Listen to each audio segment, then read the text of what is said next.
Hello विद्यार्थियों, मैं ये रंजीता कौर यूडीटी टीचर, विषय सामान्य हिंदी।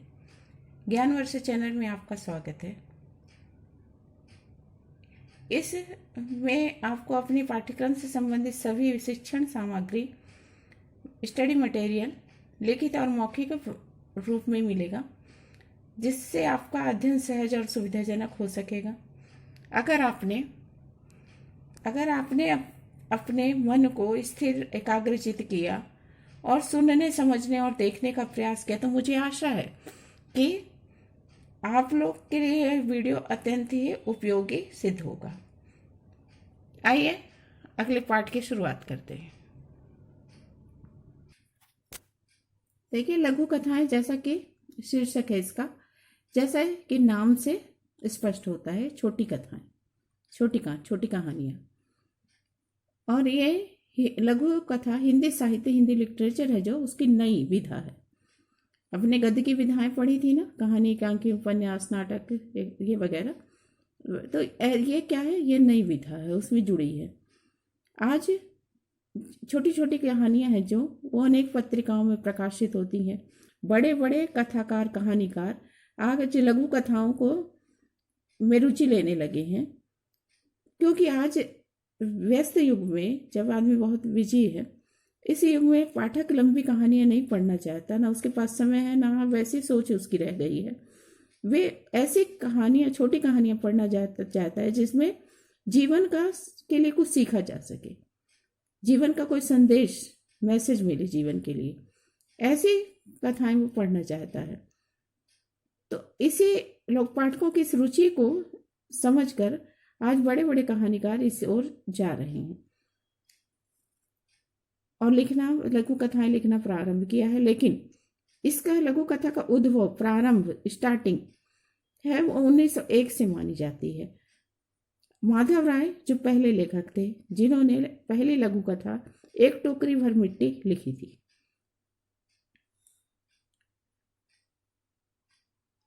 अब देखिए केंद्रीय भाव। प्रस्तुत कहानी, लघु कथाएं, जो इसमें 2 कहानियां हैं, वो संकलित हैं, जो लघु कथाओं का संग्रह है उससे ली गई हैं। इसमें पहली कहानी है दूध का मूल्य। इस लघु कथा में कृतज्ञता का अर्थ होता है कि उपकार को मानना, उसके प्रति आभार व्यक्त करना। इसका सही कर्म, जब अपन किसी पर उपकार करते हैं तो वो किसी अच्छे कर्म के रूप में हमें वापस प्राप्त होता है ना। और अगर ऐसा नहीं भी है तो हमें अपने संस्कारों के अनुसार लोगों पर उपकार करना चाहिए। और अगर कोई हमारे ऊपर उपकार करता है, हमारे लिए कुछ करता है, तो उसके प्रति कृतज्ञता, आभार व्यक्त करना चाहिए। अपने ऊपर किए गए छोटे से उपकार को भी कभी नहीं भूलना चाहिए। और कभी जब अवसर मिले, माने उस उपकार को, उस कार्य के बदले कुछ करने का, तो उस अवसर को हमें कभी नहीं खोना चाहिए। आज की पीढ़ी जो है वो इस कृतज्ञता के महत्व को नहीं समझ पा रही है। वह इसलिए मूल्यहीनता की ओर जा रही है ना। ये वैल्यू को, कृतज्ञता की वैल्यू को, कीमत को वो नहीं समझ पा रही है। वो अपने के ऊपर किए गए उपकारों को भी नहीं मानती, समझती। इसलिए नई पीढ़ी को इस मानवीय भावनाओं से को समझना होगा। यही सच्ची मनुष्यता की सच्ची पहचान है। दूसरी लघु कथा शब्द और अनुभूति है। इसके अंतर्गत लेखक का मानना है कि सुंदरता अनुभव करने की, मन महसूस करने की चीज है। सुंदरता तो चारों ओर फैली हुई है, बिखरी पड़ी है, लेकिन जब तक हम प्रकृति के साथ जुड़ते नहीं हैं, तब तक उसे ग्रहण नहीं कर सकते, समझ भी नहीं सकते। अपने मन के सोच को बदलना होगा, है ना। ग्रहण करने से ही विकास, अनुभव का विकास होता है। अब दूध का मूल्य जो पहली कहानी है, उसमें एक असहाय बालक है जो अपनी पढ़ाई जारी, असहाय माने जिसका कोई सहारा नहीं है, ऐसा बच्चा अपनी पढ़ाई पढ़ने के लिए, है ना, गलियों गलियों में छोटे छोटे सामान की फेरी लगाता है, छोटे छोटे सामान बेचता है। और एक दिन बहुत तेज गर्मी है, उसे भूख प्यास भी लगी है, और उस एक उसके पास जेब में पैसे भी नहीं है बिल्कुल कि वो कुछ लेकर खा सके। उसे लग रहा है कि वो एक कदम भी नहीं उठा पाएगा अब। उसे अगर जीना है तो कुछ मांग कर खाना होगा। जो वो अगले घर में जाकर दरवाजे पर दस्तक देता है, खटखटाता है। गृहिणी दरवाजा खोलती है, उससे सवाल करती है कि क्या है। महिला को सामने देखकर भूख से बिलखते हुए उस बालक, है ना, जो परेशान है भूख से, उसका आत्मसम्मान, सेल्फ रिस्पेक्ट जाग उठती है और वो रोटी मांगने की बजाय सिर्फ उस गृहिणी से एक गिलास पानी मांगता है। उस भूखे प्यासे बालक को देखकर वह महिला उसकी स्थिति को समझ जाती है और उसे एक गिलास भर दूध लाकर देती है। चकित बालक उस महिला को, दयालु महिला को देखता रहता है और बिना कुछ कहे ही धीरे धीरे वो सारा दूध पी लेता है। उसकी आंखों में उस महिला के लिए आदर का और कृतज्ञता का भाव है। वह हृदय से उस महिला का आभार व्यक्त करता है। उसने बहुत ही नम्रता से उस महिला से प्रश्न करता है कि इस दूध का मूल्य मैं कैसे चुका पाऊंगा। बालक की बात को सुनकर महिला ने कहा कि इस दूध के लिए तुम्हें कुछ भी नहीं चुकाना पड़ेगा। हमारे पूर्वज, हमारे बड़े लोग ने हमें सिखाया, मतलब हमको ये संस्कार दिए हैं। हमारे बड़ों ने हमें ये संस्कार दिए हैं कि सदाशिता माने सद्भाव, अच्छी भावना से किए गए किसी कार्य के लिए, है ना, अच्छी भावना से किए गए किसी काम के बदले में कुछ कीमत मिलेगी, ऐसी अपेक्षा, ऐसी आशा नहीं करनी चाहिए। कृतज्ञ बालक उस महिला को सश्रद्ध निहारता चला जाता है, श्रद्धा की दृष्टि से देखता हुआ वो चला जाता है। बहुत वर्ष बीत चुके हैं इस बात को। वह दयालु महिला एक गंभीर, मैंने एक ऐसा बड़े रोग की, बड़ी बीमारी की शिकार हो जाती है। उस शहर के डॉक्टर उसका इलाज कर पाने में असफल हो चुके हैं। वे उस महिला को राजधानी, जैसे भारत की राजधानी दिल्ली है ना, तो राजधानी के डॉक्टर के विशेषज्ञ माने स्पेशलिस्ट डॉक्टरों से इलाज कराने की, ऑपरेशन कराने की सलाह देते, परामर्श सलाह। उसके शहर के, उस महिला के शहर के डॉक्टर उस महिला को राजधानी के दिल्ली के विशेषज्ञ स्पेशलिस्ट डॉक्टरों से इलाज कराने और ऑपरेशन कराने के सलाह देते हैं। महिला को राजधानी के बड़े अस्पताल में भर्ती कराया गया। उस प्रसिद्ध डॉक्टर के सामने जब महिला मरीज के सभी कागजात लाए गए तो और डॉक्टर को बताया गया कि वह अमुक शहर से आई है, तो डॉक्टर की आंखों में चमक आ गई। आंखों में चमक आना मैंने प्रसन्नता होना, मुहावरा है। उसने महिला का ऑपरेशन किया, उसकी देखभाल की और उसे स्वस्थ कर दिया, चंगा कर दिया, अच्छा कर दिया। नया जीवन पाकर महिला बहुत खुश है। उसने अस्पताल के स्टाफ से भुगतान के लिए बिल मांगा। उसके हाथ में एक लिफाफा आया, भारी बिल की शंका, भारी बिल होगा यह सोचकर महिला का दिल धड़कने लगा, माने डर गई वो। लिफाफा खोलते ही उसमें एक चिट्ठी मिली जिसमें लिखा था कि बिल का भुगतान बहुत वर्ष पहले हो चुका है। 1 गिलास दूध, नीचे हस्ताक्षर थे आपका दूध वाला बच्चा जो आज डॉक्टर बन गया है। देखिए, उस महिला के उस 1 गिलास दूध के बदले, उसके इस सकर्म माने अच्छे कर्म के बदले उसका एक बेहतर परिणाम हुआ कि उस डॉक्टर ने उसकी कृतज्ञता को निभाते हुए उस कृतज्ञता के बदले में उसका इलाज किया। तो अच्छे कर्मों का अच्छा फल ही प्राप्त होता है। और ना भी हो तो माने जो अच्छे सद्भाव से किए गए कार्यों के बदले में कोई आशा नहीं करनी चाहिए। ये अच्छे मनुष्यता की पहचान है। रविन्द्रनाथ टैगोर, शब्द और अनुभूति, शब्द जो कुछ लिखा होता है ना, जिसे हम पढ़ सकते हैं, बोल सकते हैं, वो शब्द हैं। और शब्दों का समूह उसके वाक्य है जो हमारी भावनाओं को प्रकट करते हैं। तो शब्द और अनुभूति माने अनुभव। रविन्द्रनाथ टैगोर सौंदर्य शास्त्र नाम की सुंदरता पर लिखा हुई एक मोटी सी पुस्तक, शास्त्र, तो सौंदर्य शास्त्र पर एक पुस्तक पढ़ रहे थे, है ना।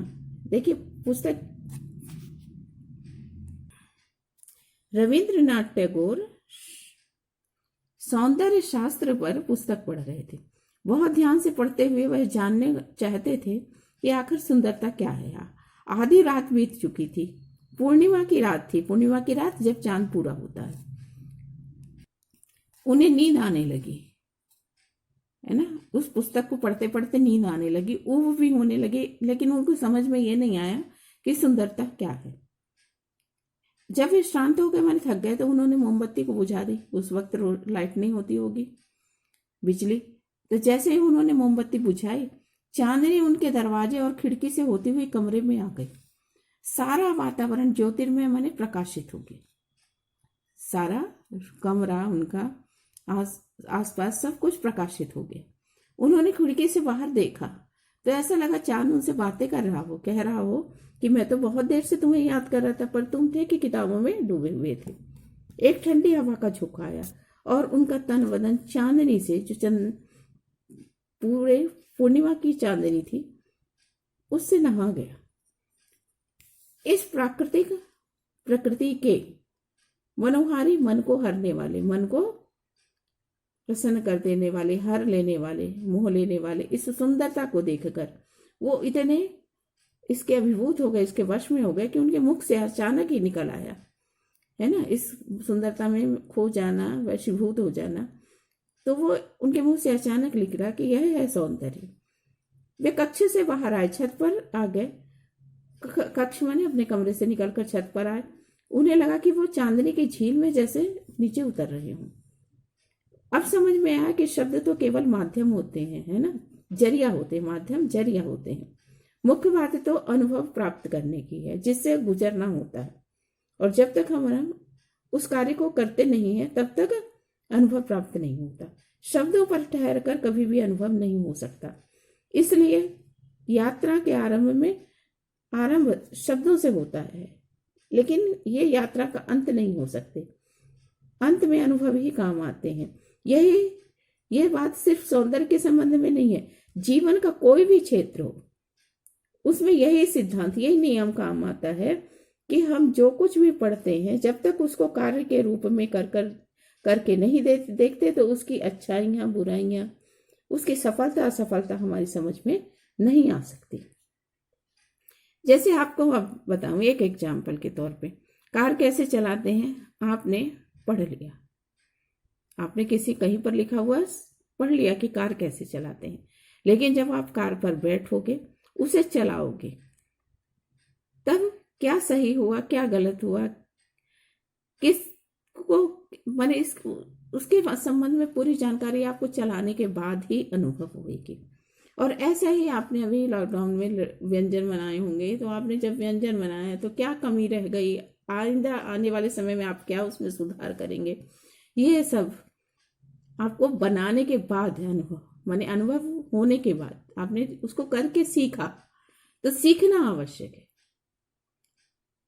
है ना, करके देखना आवश्यक है, यही अनुभव है। तभी आपको उसमें क्या कमी रह गई, अगली बार आप क्या सुधार कर पाएंगे, है। तो शब्द क्या है, किसी भी यात्रा का, जीवन के किसी भी क्षेत्र में शब्द उस यात्रा का प्रारंभ होते हैं, अनुभव अंत होता है।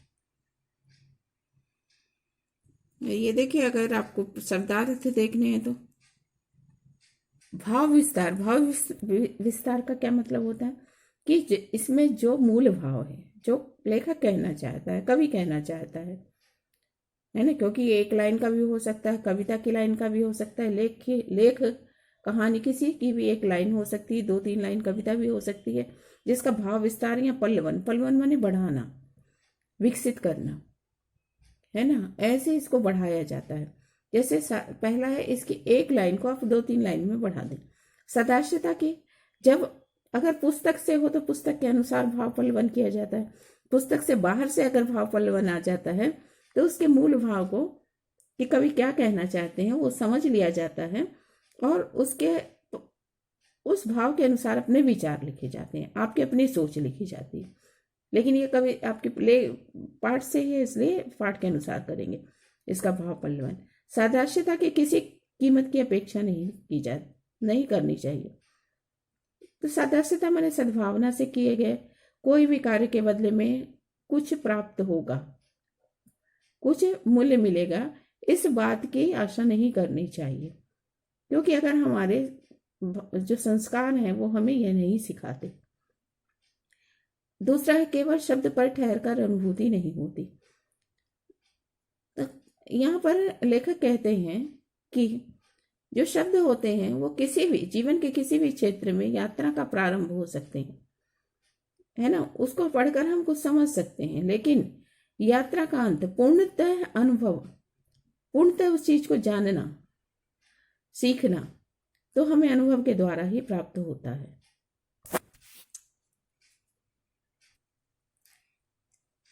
ये देखिए लघुत्तरीय प्रश्न।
लघु कथाएं, भाषानुशीलन, इनके वाक्य स्वयं बनाए विद्यार्थी।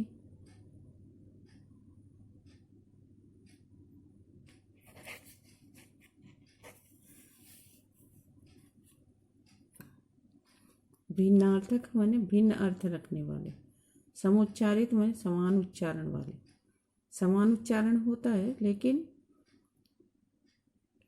किसी स्वर या व्यंजन का अंतर दोनों शब्दों में होता है, जिसकी वजह से उसका अर्थ बदल जाता है।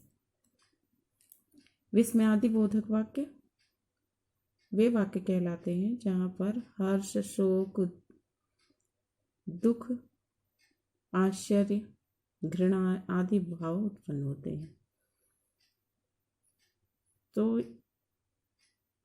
अरे, ओ, छी, ऐसे शब्दों के बाद ये तो लंबी खड़ी पाई और पूर्ण विराम और एक नीचे डॉट लगती, बिंदी, ये विस्मयादि बोधक का चिन्ह है। निषेधात्मक जहाँ वाक्य में नहीं, काम ना होने का भाव हो। प्रश्नवाचक जहाँ प्रश्न किया जा रहा हो जिन वाक्यों में, उन्हें प्रश्नवाचक कहते हैं।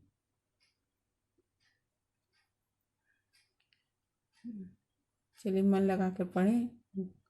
गॉड ब्लेस यू बच्चों। और इसमें से आपको कुछ ठीक लगता है, लाइक, सब्सक्राइब वो कर सकते हैं।